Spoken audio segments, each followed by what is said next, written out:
مستقبل قریب میں جنرل بابر افتخار نے کیا سارائیوں کا یہ سلسلہ ختم کر دیا ہے، جو ڈیل کے حوالے سے تھا، جو فارمولے کے حوالے سے تھا۔ اور ایک اور بات، جب ان سے یہ پوچھا گیا کہ آرمی چیف جنرل باجوہ کو آیا ان کی مدت ملازمت میں توسیع دی جائے گی یا نہیں، نومبر میں یہ کام ہونا ہے، بلکہ نومبر سے پہلے ہی ہو جائے گا، تو کلیئر ہو جائے گا، تو انہوں نے کہا کہ اس پہ آپ ہم سے تبصرے نہ لیں، جو کام ہونا ہے وہ ہو جائے گا، غیر ضروری طور پہ اس معاملے کو آپ ہوا نہ دیں۔ لیکن اس سے پہلے ہی کسی ٹی وی پہ، کسی پرائیویٹ ٹی وی پہ دو صاحبان جن کو سمجھا جاتا ہے کہ وہ بڑے قریب ہیں عسکری اداروں کے، انہوں نے یہ کہہ دیا تھا کہ جنرل باجوہ ایکسٹینشن نہیں لیں گے، کیونکہ اس سے پہلے یہ کہا جا رہا تھا کہ جتنا طوفان کھڑا ہوا تھا، اس کے ساتھ ساتھ مولانا فضل الرحمان نے جو ہمت پکڑ لی تھی بات چیت کرنے کی، جس طرح ان کو ووٹ پڑے ہیں خیبر پختونخوا کے لوکل گورنمنٹ کے پہلے مرحلے میں، اس میں یہ بھی ایک قیاس آرائیہ تھی کہ حد تک صحیح ہے، ہمیں نہیں معلوم کہ بنیادی طور پہ ان کو ہیلپ کیا گیا، غیر مرئی ہاتھوں نے ان کو سپورٹ کی، جس کی وجہ سے ان کے ووٹوں میں اور جماعت اسلامی کے ووٹوں میں اضافہ ہوا۔ لیکن قطع نظر اس کے آج یہ بات کم از کم واضح ہو گئی کہ ڈیل وغیرہ کوئی نہیں ہو رہی، اور اس طرح جنرل بابر افتخار نے یہ بات بھی عملاً خارج از امکان قرار دے دی کہ موجودہ نظام کے ساتھ کوئی چھیڑ چھاڑ کی جائے گی، اور وہ بالکل انہوں نے صحیح کہا، اور یہ وہ بات ہے جس پہ تو خود نواز شریف صاحب اور آصف علی زرداری صاحب اتفاق کر چکے تھے اپنے گزشتہ ادوار حکومت میں کہ ایک دوسرے کی کشتی کو گرایا نہیں جائے گا، ڈبویا نہیں جائے گا، چھیڑ چھاڑ نہیں کی جائے گی، اور ہر ایک کو اپنا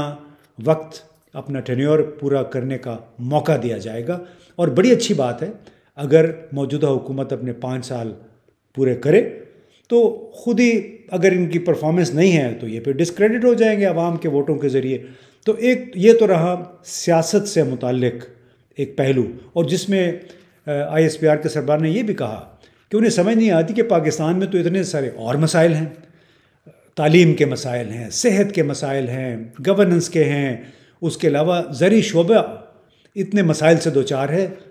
پرائم ٹائم ٹی وی پہ اس کے حوالے سے کیوں بات نہیں ہوتی؟ ہم کیوں سیاسی شخصیات، وہ بھی چند سیاسی شخصیات کے سحر میں گرفتار ہیں، تمام تر پرائم ٹائم ٹی وی انہی کے ارد گرد گھوم رہا ہے؟ تو اس حوالے سے آج 5 جنوری کی یہ پریس کانفرنس اچھی وضاحت کے ساتھ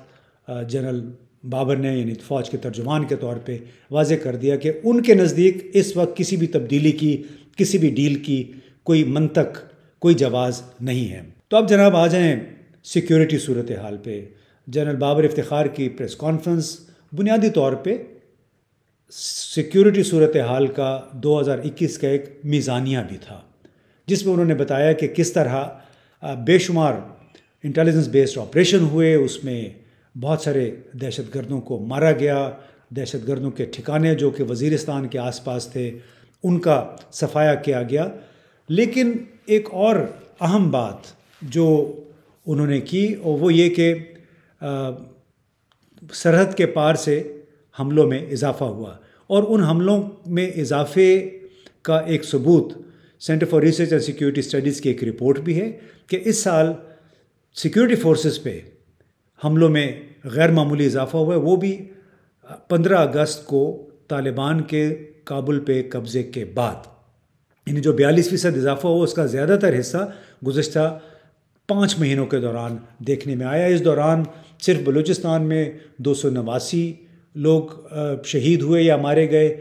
خیبر پختونخوا کے تمام علاقوں کو ملا کے جو سرحدی علاقے ہیں تقریباً 392 افراد جس میں سیکیورٹی فورسز کے لوگ بھی شامل تھے شہید ہوئے یا ہلاک ہوئے۔ تو اس طرح تقریباً 42% اضافہ ہوا تشدد کے واقعات میں پاکستان کے، خاص طور پہ جو سرحدی صوبے ہیں وہاں پہ۔ اب اس کا براہ راست تعلق ہم سمجھتے ہیں تحریک طالبان پاکستان کے ساتھ تھا، پراکسی ٹیررزم کے ساتھ تھا، یعنی وہ گروہ جو کسی دوسرے کے ایما پہ ان کے اعلی کار بن کے پاکستان میں اور سرحدی علاقوں میں عدم استحکام، تشدد، وائلنس کا ذریعہ بنتے ہیں، بے گناہ لوگوں کو شہید کرتے ہیں. اس کے ساتھ ساتھ خاص طور پہ جو ہم نے 5-6 مہینے میں دیکھا، بڑے ایک منظم انداز میں سیکیورٹی فورسز کو نشانہ بنایا گیا. تقریباً ہر روز کہیں نہ کہیں سے خبر آتی ہے کہ کتنے لوگوں کو شہید کر دیا گیا. اس میں پاکستان کی اپنی افواج کی کیجولٹیز اس طرح بھی ہوئی ہیں کہ جہاں جہاں فوج کو خبر ملی کہ دہشت گرد کہیں چھپے ہوئے ہیں، ان کے ٹھکانے ہیں، تو آگے بڑھ کے ان کو چیلنج کیا گیا، ان کا صفایا کرنے کی کوشش کی گئی. اور ظاہر ہے جب فوج ایڈوانس کرتی ہے تو اس میں اس کا اپنا بھی نقصان ہوتا ہے، کیونکہ انہیں معلوم نہیں ہوتا کہ گولی کس طرف سے آ سکتی ہے. راستے میں بارودی سرنگیں بھی بچھی ہوتی ہیں. تو ISPR کے سربراہ کے مطابق ایک چیلنجوں سے بھرپور سال رہا 2021، اور ایسا لگ رہا ہے کہ 2022 میں بھی یہ چیلنج مسلسل درپیش رہیں گے پاکستان کے سیکیورٹی فورسز کو. اور اس کا براہ راست تعلق ہمارے بھارت کے ساتھ تعلقات سے ہے، وہ ٹھیک نہیں ہیں. اور چونکہ اگر ہم یہ فرض کر مان لیتے ہیں کہ تحریک طالبان پاکستان ایک اعلی کار ہے دہشت گردی کا، تو پھر 2022 میں دہشت گردی کے ان واقعات میں مزید اضافہ ہوگا. اور اس حوالے سے دلچسپ بات یہ ہے کہ چونکہ تحریک طالبان پاکستان کا تحریک طالبان افغانستان کے ساتھ نظریاتی تعلق رہا ہے، وہ باقاعدہ ان کے ڈانڈے ملے رہے ہیں، یہ لوگ اکٹھے سو کال جہاد کرتے رہے ہیں. اس وجہ سے تحریک طالبان افغانستان کبھی بھی ان تحریک طالبان پاکستان یا IMU Islamic movement of Uzbekistan ان کے خلاف کبھی کوئی ڈائریکٹ کریک ڈاؤن نہیں کرے گی. یہ بڑا واضح ہو چکا ہے. انہوں نے دبے الفاظ میں بھی کہا ہے، یہاں اسلام آباد بھی جب آئے تھے وہاں بھی یہ بات ہوئی. ان کا کہ ہم اپنے کامریڈس کو، اپنے نچلے جو لیول کے مجاہدین ان کو نہیں یہ کہہ سکتے، باور کرا سکتے کہ یہ لوگ پاکستان کے خلاف ہے، لہٰذا ان کے خلاف ہمیں ایکشن لینا چاہیے. تو تمام تر صورتحال کا لب لباب یہ ہے کہ اعلی کار دہشت گردی کے پاکستان کے خلاف حملے کرتے رہیں گے، ان کچوکے لگاتے رہیں گے. اور یہ ایک بہت بڑا چیلنج رہے گا اس وقت تک جب تک افغان طالبان کی حکومت مستحکم نہ ہو، وہ